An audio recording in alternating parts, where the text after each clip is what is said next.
Disclaimer, ang kwentong ito ay katang-isip lamang. Anumang pagkakatulad sa totoong buhay ay hindi sinasadya. Layunin ng video na magbigay aral at inspirasyon sa mga tagapakinig at manonood. Sa isang liblib na bayan na napapalibutan ng malalawak na palayan, may isang lalaki na kilala ng lahat bilang Justin. Tahimik at simple. Araw-araw, hawak ang araro. Putik ang paa, pawis ang likod. Para sa mga tao, isa lang siyang karaniwang magsasaka.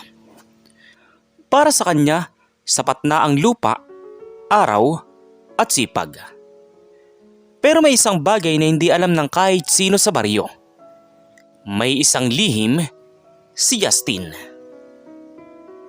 Hindi mahalaga kung anong tingin nila sa akin. Ang mahalaga, marunong ako magmahal. Kalmadong sabi ni Justin sa kanyang sarili. Isang araw, habang naglalakad siya pauwi galing bukid, may nakita siyang babae na bumaba mula sa mamahaling sasakyan. Makintab ang kotse, naka-heels, maayos ang bihis. Lahat ng tao sa paligid ay napatingin. Siya si Eliza, anak ng isang kilalang pamilya sa bayan. May-ari ng negosyo, mayaman, mataas ang pangarap. At sa mismong araw na iyon, nag-cross ang landas nila ni Justin. Uy, Justin! Tumabi ka nga dyan! Baka madumihan mo yung sapatos ng babaeng yan! Sabi ni Joel. Si Joel, pinsan ni Eliza. Mayabang, mapangmata, laging mataas ang tingin sa sarili. Tinitigan niya si Justin mula ulo hanggang paa at ngumisi. Anong ginagawa mo rito? Magsasaka? Hindi ito lugar ng katulad mo. Pasensya na po. Tahimik lang si Justin, pero si Eliza napatingin sa kanya. Hindi sa itsura, hindi sa damit, kundi sa mata. May kakaiba. Ayos lang po kuya, wala naman siyang ginagawang masama. Mainhin na sabi ni Eliza. Natigilan naman si Joel. Hindi siya sanay na kinokontra. Mula noon, madalas na silang magkasalubong ni Justin. Sa palengke, sa bukid, sa gilid ng kalsada. Hanggang sa isang araw, naglakas loob si Justin. Eliza, pwede ba kitang ligawan? Parang tumigil ang mundo. Ligawan? Ikaw? Isang magsasaka? Alam mo ba kung sino siya? Tanong ni Jason. Si Jason, kapatid ni Eliza. Matalino, matalas magsalita, mapanakit kung umusga. Hindi ka nababagay sa mundong ginagalawa namin. Dagdag na sabi pa ni Jason. Hindi ko po nililigaw ang pera ninyo. Siyang nililigaw ko. Diretsong sagot ni Justin. Tahimik ang paligid. Walang nakaimik. Si Eliza, ngumiti lang. Payag ako. Payag ako na ligawan mo ako, Justin. Desididong sabi ni Eliza. Doon nagsimula ang lahat. Pero doon din nagsimula ang galit ng pamilya. Justin, ang lupa ay parang tao. Kung minamaliit mo, isang araw, siya ang yoyorak sa'yo. Sabi ni Peter. Si Peter, dating guro ng bayan. Siya lang ang tila may alam sa katahimikan ni Justin. Samantala, lumipas sa mga buwan, nagtagal ang ligawan. Hindi nagbago si Justin. Wala pa ring alahas, wala pa ring mamahaling regalo. Pero nandoon ang respeto, katapatan at oras. Hanggang sa dumating ang balita. Ikakasal na si Eliza. At ang ikakasal, si Justin. Hindi mong yayari yun. Hindi ka papayagan ng pamilya. Galit na sabi ni Joel. Pero hindi sila nagpatinag. Itinuloy nila ang kanilang kasal. Lumipas ang mga araw matapos i-anunsyo ang kasal ni na Justin at Alyssa. Sa halip na saya, pangutya ang bumungad kay Justin. Sa palengke, sa kalsada, sa simbahan. Laging may bulong, laging may pangmamata. Ate, pag-isipan mong mabuti. Hindi sapat ang sipag kung walang pangalan. Hindi sapat ang pag-ibig kung walang yaman. Mapanuyang tono na sabi ni Jason. Mas pipiliin ko ang taong totoo kaysa sa taong mayaman pero mapagmataas. Matibay na sabi ni Alyssa. Hindi matanggap ni Jason ang sagot. Para sa kanya, kahiyan ang mangyari. Samantala, si Joel mas lalong nag-init ang ulo. Hindi ako papayag. Sa araw ng kasal, sisiguraduhin kong mapapahiya yan. Habang abala ang pamilya sa paghahanda, si Justin ay tahimik pa ring nagbubukid. Parang walang kasal na paparating. Parang wala siyang paki. Pero sa bawat takbang niya sa lupa, may bigat. May alaala. Bumalik tayo sa nakaraan. Batang-bata pa si Justin nang maiwan siya sa bukid. Walang magulang, lupa lang ang kasama. Isang matandang lalaki ang umampon sa kanya. Justin, ang lupa, hindi lang tinataniman, inaalagaan, pinapahalagahan din. Si Peter nagturo sa kanya ng pagbabasa, pagsusulat at higit sa lahat, pagtitimpi. Darating ang araw, iho. Ang lupa ang magsasalita para sa'yo. Bumalik tayo sa kasalukuyan.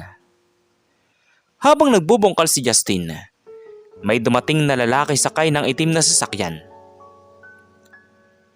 Sir Justin, handa na po ba ang mga dokumento? Formal at mahinahong sabi ng isang lalaki. Sa tamang oras, kalmadong sagot naman ni Justin. Walang nakarinig, walang nakakita, maliban sa isang batang nagbabantay ng kalabaw. Samantala, sa bahay ng pamilya ni Alyssa, nagkagulo. Anong klaseng kasal to? Isang magsasaka magiging asawa ng Alyssa? Pasigaw na sabi ni Joel.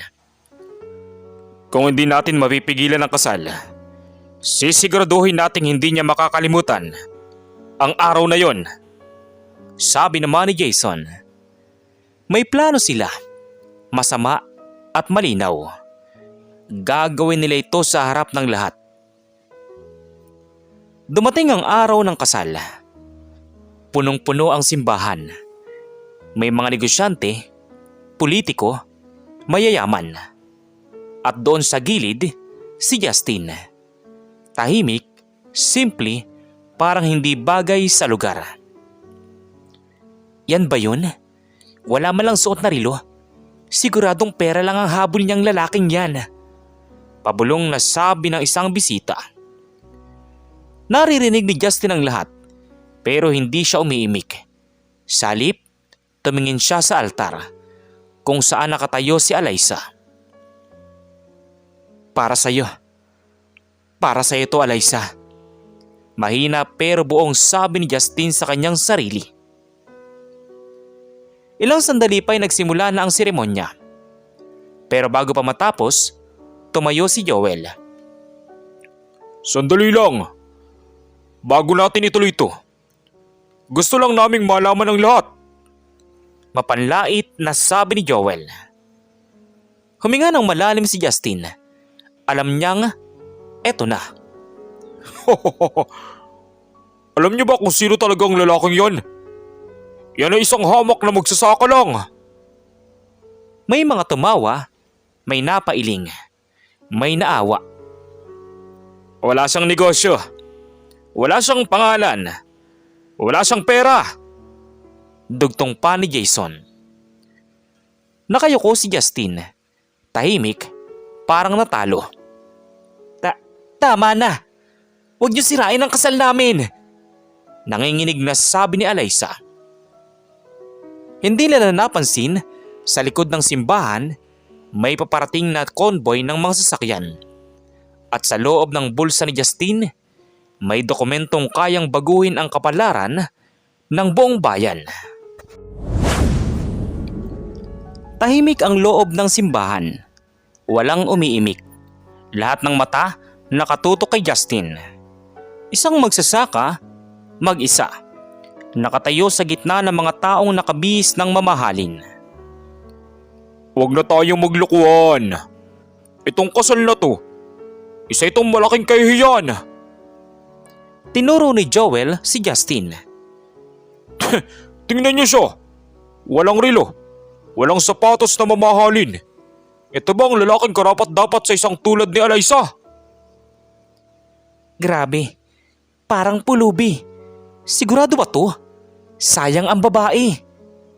Pabulong na sabi ng mga bisita. Nakaramdam ng hilo si Alyssa. Nanginginig ang kamay, pero hindi niya binitawan si Justin. Hindi niyo siya kilala. Umiiyak na sabi ni Alyssa. Ate Kawate, hindi mo kilala. Ang binabangga mo.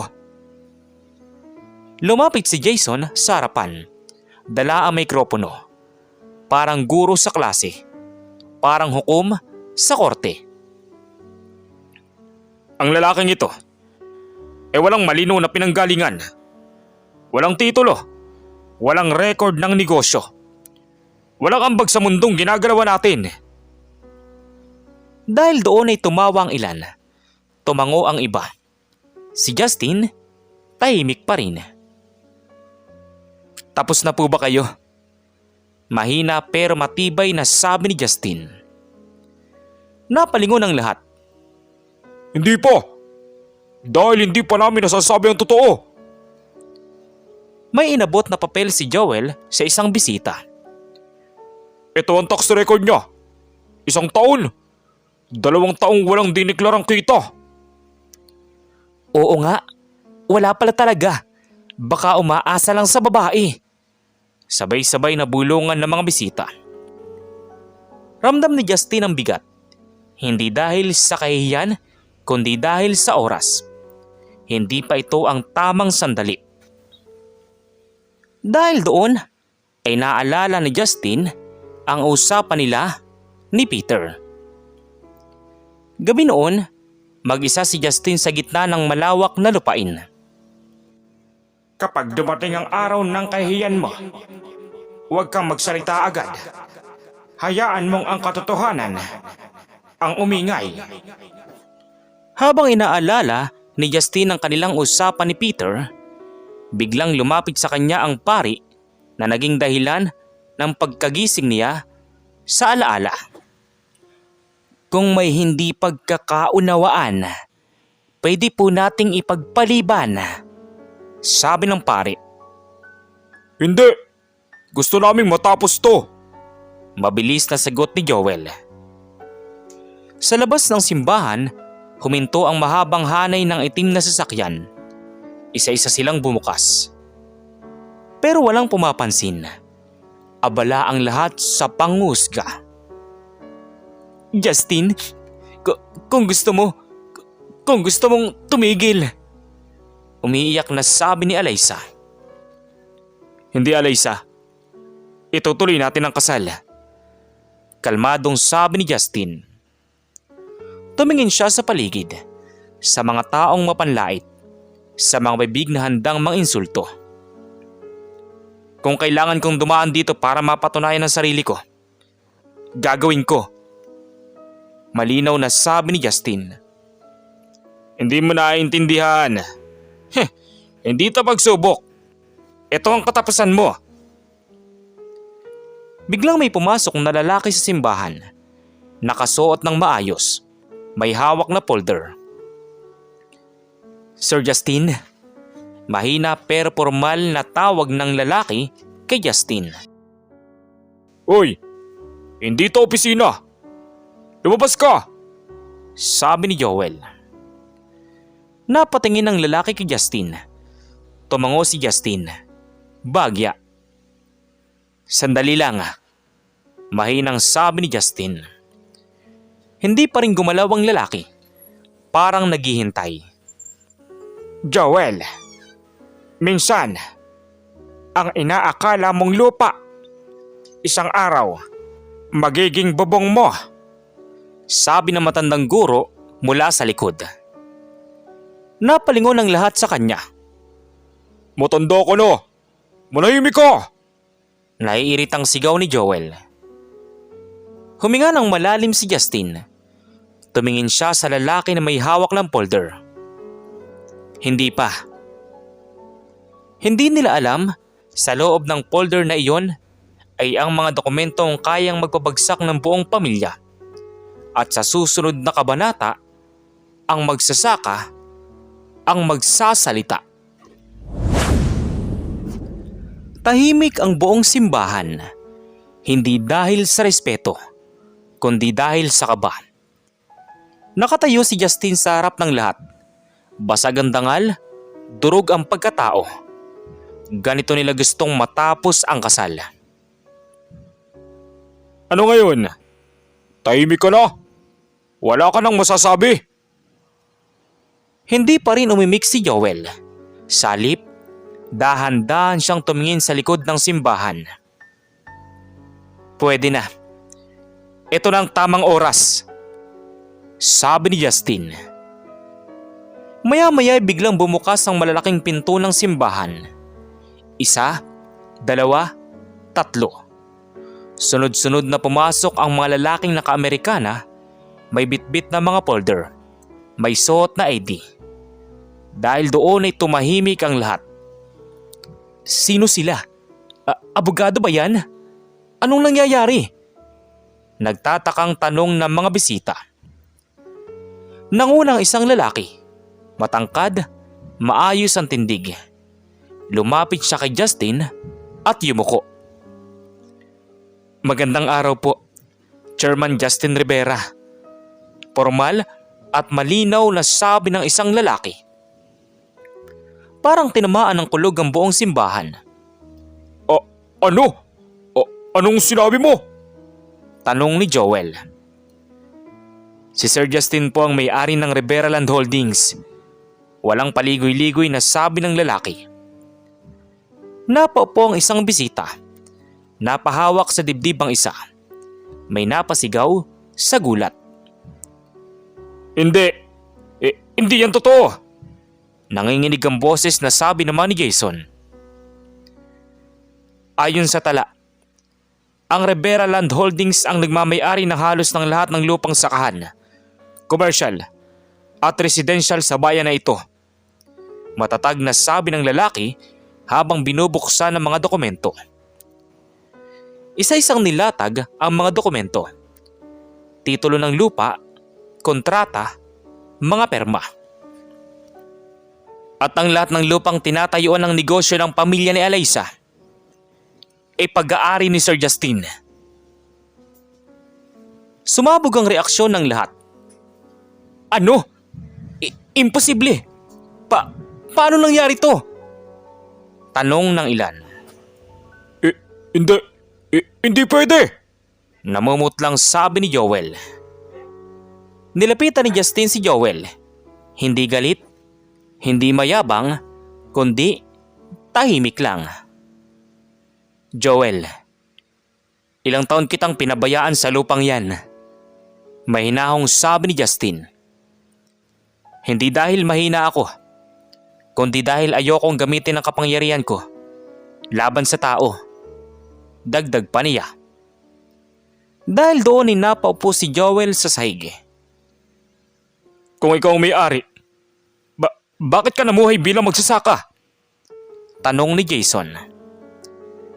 Dahil dito ako lumaki. Dahil dito ako naging tao.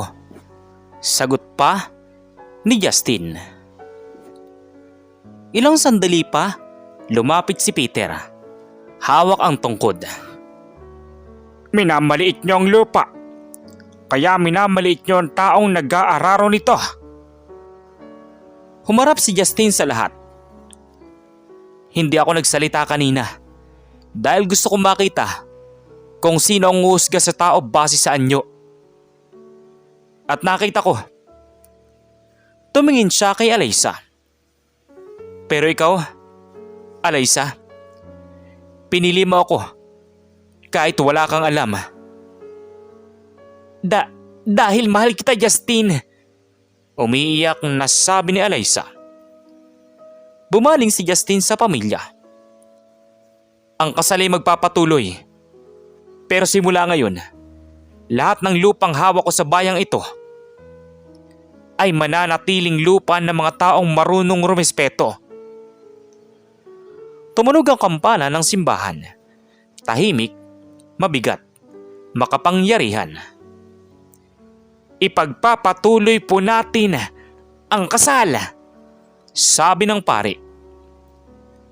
Ang magsasakang pinahiya sa kasal, siya palang may hawak ng lupa sa ilalim ng paa nilang lahat. Matapos ang malakas na revelasyon sa simbahan, nanatiling tahimik ang lahat. Si Justin, ang dating pinahiya, ay nakatayo sa gitna. Hindi galit, hindi mayabang, kundi puno ng dignidad. Si Alyssa ay nakalapit sa kanya. Hawak ang kamay niya at nakangiti. Hindi kita pinili dahil may pera ka. Pinili kita dahil ikaw ang tunay. Mahinahon at masayang sabi ni Alyssa. Tumungo si Justin, ngunit alam niya hindi ito ang katapusan. Simula ngayon, lahat ng lupang hawak ko ay gagamitin ko para sa kabutihan ng bayan. Mababang sabi ni Justin. Mabilis ang balita sa loob ng ilang linggo. Pinagawa ni Justin ang paaralan sa baryo. Nilinang ang mga bakanting lupa para sa komersyo ng mga lokal. Pinayagan ang bawat magsasaka na gamitin ang lupa ng patas. Ang mayaman ay hindi sinusukat sa pera, kundi sa kabutihan na naiiwan. Si Joel at Jason hindi agad nakapaniwala. Ngunit habang nakikita nilang ang dating magsasaka ay tumutulong sa lahat, unti-unti silang huminahon. Hindi ko akalaing ganito pala siya katapot, sabi ni Joel. Siguro, napagkamalan lang natin siya. Pag-amin naman ni Jason sa kanyang kasalanan noon.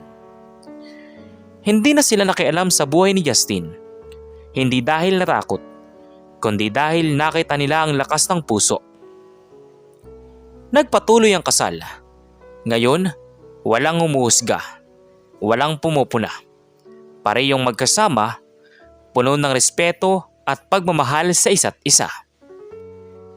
Ang mahalaga, tayo na lang at habang buhay tayo magsasama. Hanggang sa pagtanda natin, Justin.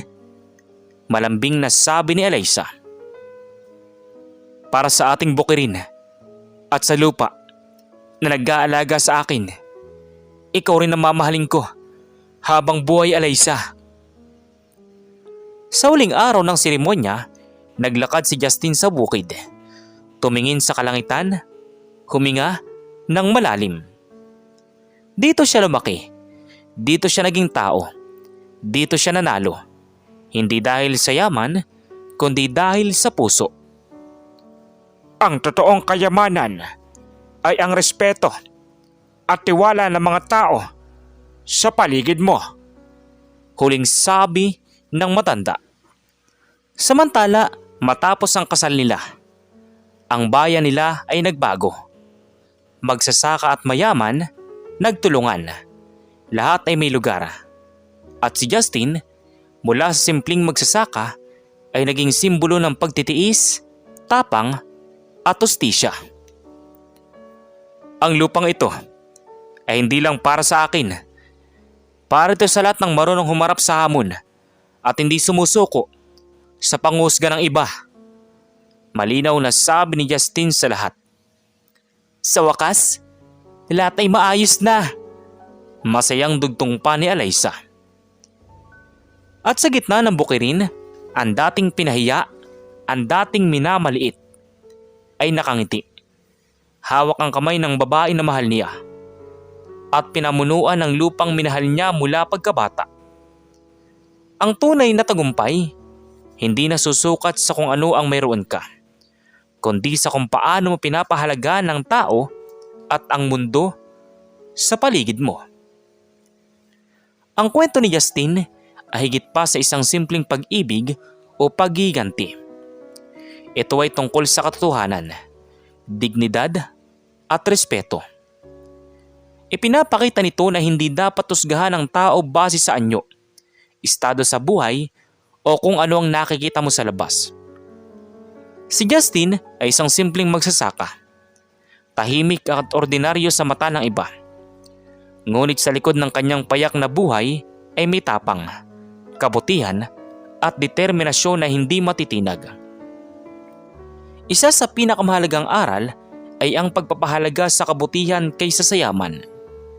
Kahit pinahiya at minalait siya sa kasal ni Alyssa, hindi siya nagalit o naging mapagmataas.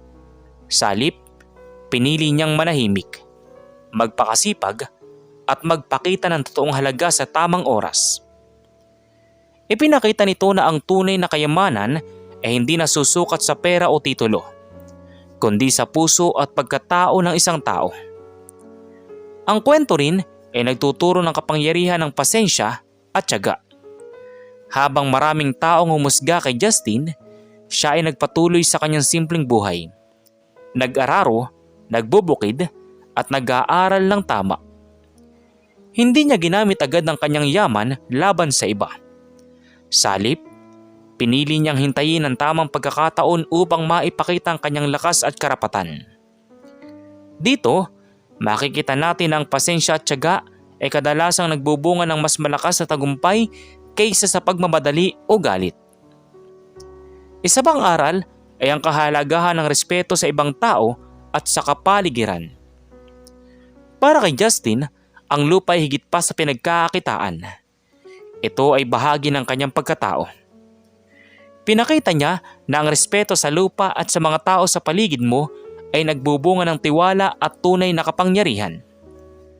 Ang mga tao na dati nangusga, kalaunan ay nakiisa at tumanga sa kanya dahil sa kanyang integridad at malasakit. Ang kwento rin ay nagtuturo ng katapangan sa pagmamahal. Si Alyssa ay pinili si Justin dahil nakikita niya ang tunay na pagkatao nito, hindi dahil sa yaman o estado. Ipinapakita nito na ang tunay na pagmamahal ay nakikita sa puso, hindi sa panlabas na anyo o materyal na bagay. Kapag may tapang kang mahalin ang tao sa kabila ng lahat ng pagsubok at panghuhusga ng iba, mas matatag ang relasyon at mas malalim ang ugnayan. Huling aral ay ang kabutihang panlipunan. Matapos ipakita ni Justin ang kanyang yaman at kapangyarihan, pinili niyang gamitin ito hindi para sa sarili lamang kundi para sa bayan. Sa edukasyon at sa pagtulong sa mga magsasaka, ipinapakita nito na ang tunay na tagumpay ay hindi lamang para sa sarili, kundi para sa ikabubuti ng nakararami. Sa kabuuan, ang kwento ni Justin ay nagtuturo na ang respeto, kabutihan, tiyaga at pagmamahal ay mas mahalaga kaysa sa yaman at estado sa buhay. Ang pagkatao at gawa ng tao ang siyang sukatan ng tunay na kayamanan at tagumpay sa buhay. Kayo, ano pong masasabi niyo sa kwento natin ngayong araw? At kung ano mga aral po ang mga natutunan ninyo? Maaari niyo po bang i-comment doon sa baba doon sa comment section para muli ko pong mabasa? So once again, inuulit ko pong muli. Ako po si Tamoxki TV.